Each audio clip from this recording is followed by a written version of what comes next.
I personally would not go over flappers because in Wikipedia it actually says they're sexually active women. Okay, you don't want a kid going in individually and looking at it and what does this mean? Why does it say a slang for a prostitute? So, I don't know if you guys are Photoshop people, but I made sure I erased everything else. Kind of gave them a meeting card just to show, okay, this is what a flapper would look like, could look like, or used to look like. Okay, and don't even go into etymology of that term. Please, just kind of skim it. No, the funny thing about the etymology is it comes from the flapping hair. That's one theory.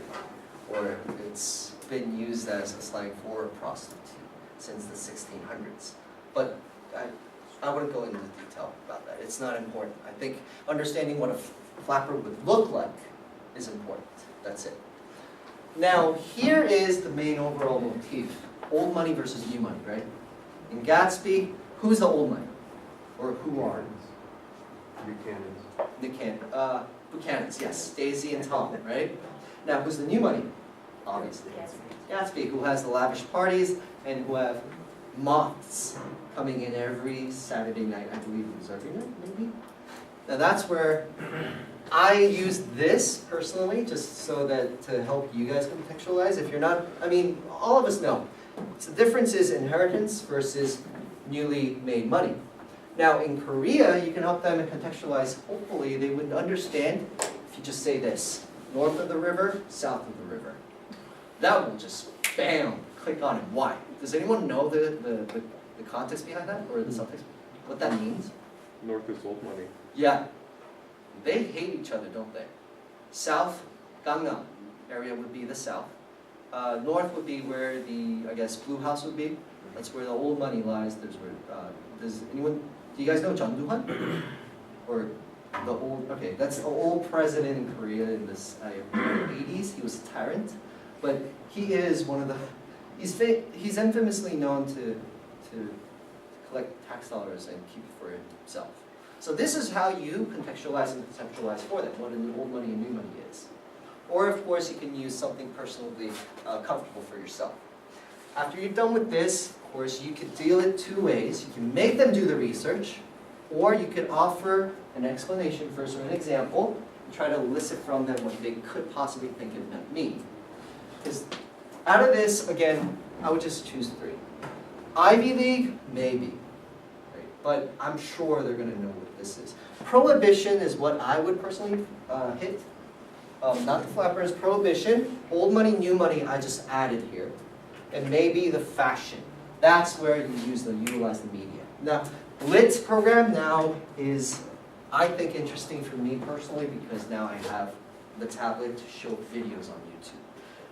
That goes back to the reason why we picked, I don't know if this is important for you guys, the reason why we picked classics is there's more media available for you guys, more resources for you, there's more images available, there's actual like 2 or 3 movies made out of these books. So, it'd be perfect for you. After that, we go right into the literary analysis. Now the difference, this is lesson 1, but the second, third, and fourth lessons would not have the overall context. So maybe you could plan your lessons and kind of take 15 to 20 minutes in the overall context. Because every first lesson, what do you notice in the page numbers? Just the beginning. Yes. And why would you want to do that in a literature class? Setting. Yes, setting, framing it, the whole story. Well, you're introducing the characters, the setting, and the characterization, the personal, the relationships between each other. Online, you have a Gatsby character map that you could find. Shows you how everyone's related to each other. It could be a spoiler. I wouldn't introduce it until maybe lesson 2 or 3, just as a step. Now, go into this part, the literary analysis, just think of it as a short snapshot without all the steps. You have long excerpts, or sometimes long, sometimes they're short, maybe 2 or 3 sentences. You have an excerpt, you have a discussion question, then you have the fine art connection. The fine art connection is when you really go into the contextualization and the subtext. Now how? You're trying to make them discuss their own opinions. That's where the personalization comes in for literature, right? Of that portion of the book. This structure repeats throughout the page. Now the first lesson is based upon Gatsby, Nick Carraway, and the introduction of the main characters. If you look here, just as an example, Nick Carraway talks about, I believe, the advice given from the father. This is just an excerpt from page 7, but the next paragraph contains more of a hint. If you have a lower level kid, you can go into the next sentence. Okay, what is the relationship between the father? What kind of person is his father, right? You delve into the character and Nick Carraway, and then you go into, okay, let's look at the next paragraph. If you look there, it actually has a direct hint. They're, I believe, a restricted relationship between each other, a reserved relationship. I will go into that. You don't necessarily have to use this question. Please don't be compelled to use it. You can use your own discussion questions for the lit class, just like 2.0. Now, that explained, the whole component objective of literary analysis is close reading and reaching, again, just like B1, the underlying meanings of the author. Because if you read it again, Great Gatsby has a lot of imagery, a lot of foreshadowing. And where the foreshadowing comes into, if you're a lit major or have taught literature or you've learned, well, I think most of us have taken a literature course, what's important about the character or personality? Yeah. And also, their personality kind of foreshadows what kind of events will follow later on in the plot.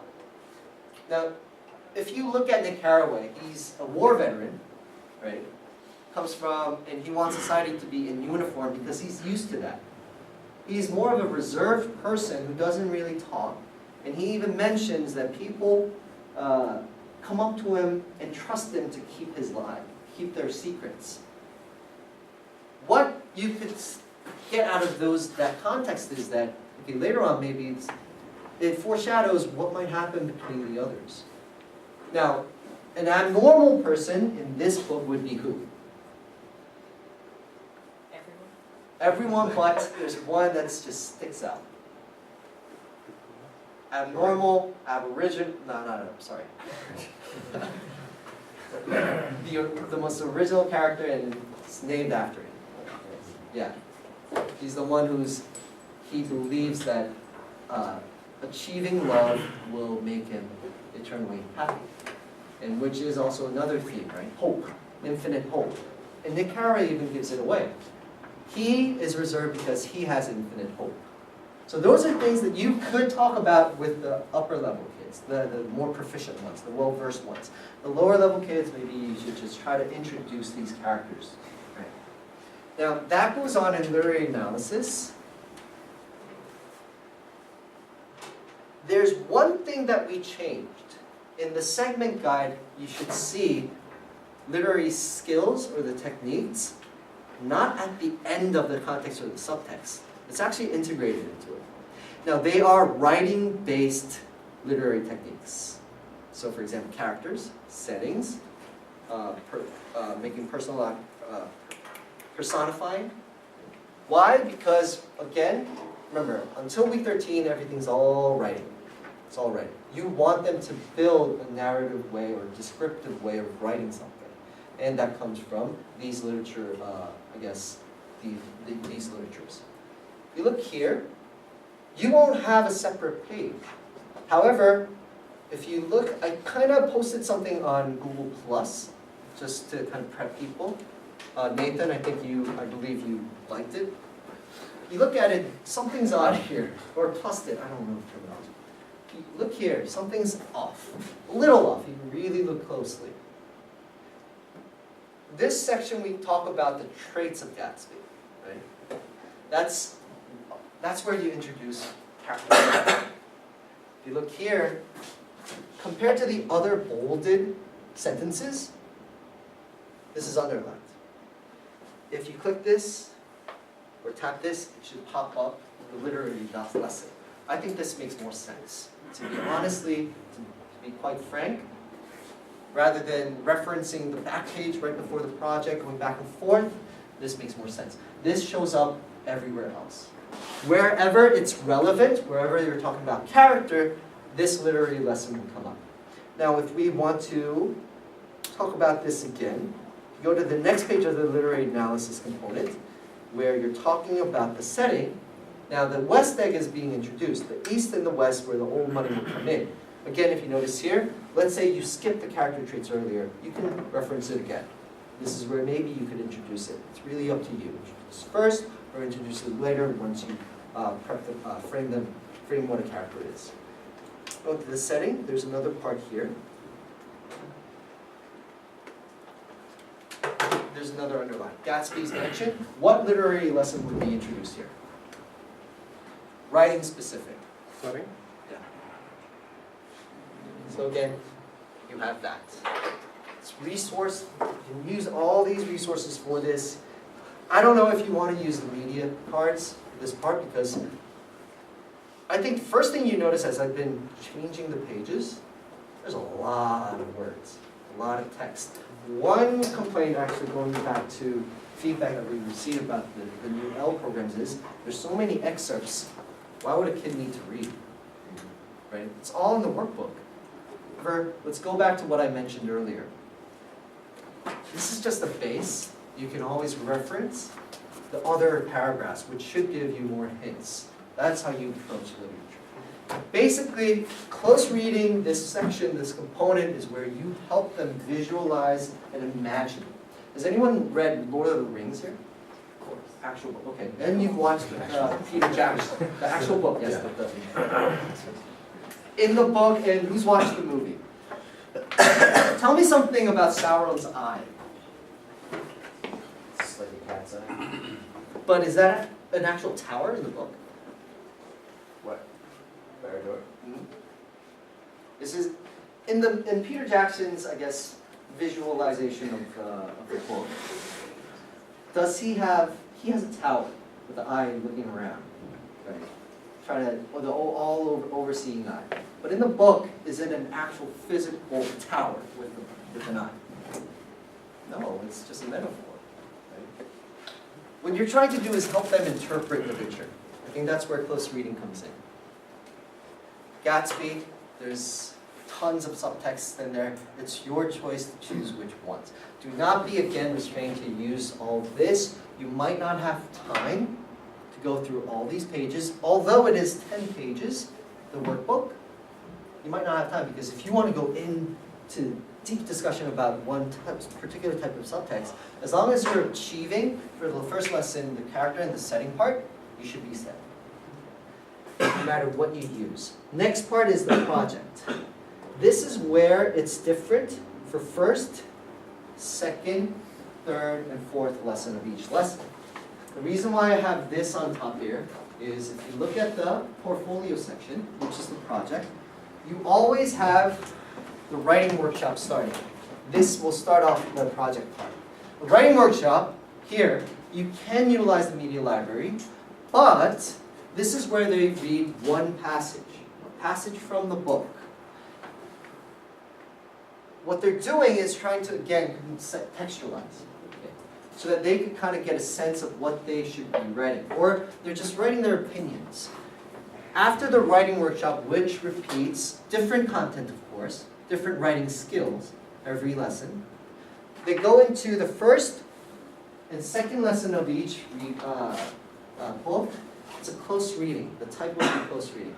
What they're doing is they're reading either a single passage or two passages and writing about their opinions or their interpretations. And third lesson is where they actually go into the literary folio semi-book. Third lesson of each unit, they're writing the first draft. They're revising. They're going to be asked 3 or 4 prompts. And the last, if they don't like any of the prompts, they can make their own.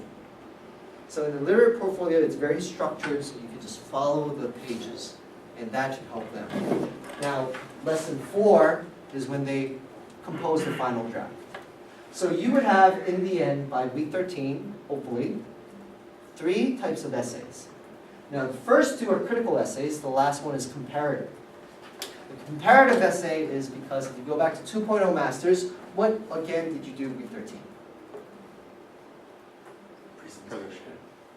But what did they present about? Combination of both books. But the problem about those essays were, when did they start writing it? 2 days before. Yeah, 2 days before, and even though you have a protocol of, okay, you gotta email me by the 17th of March, I need it before the presentation, and they don't email you. This one, at least you have 3 types of essays that could present. It doesn't have to be the comparative essay. Okay? It has to be, it could be the critical essay, it could be the critical essay 2, it could be their comparative essay, sure, of the 3 books or the 2 books. Last day is reserved, and that's the last day where you input the presentation date. Another thing about week 1 and 2, you can make them discuss, but Really quick, for the final presentation, they present one of their critical essays.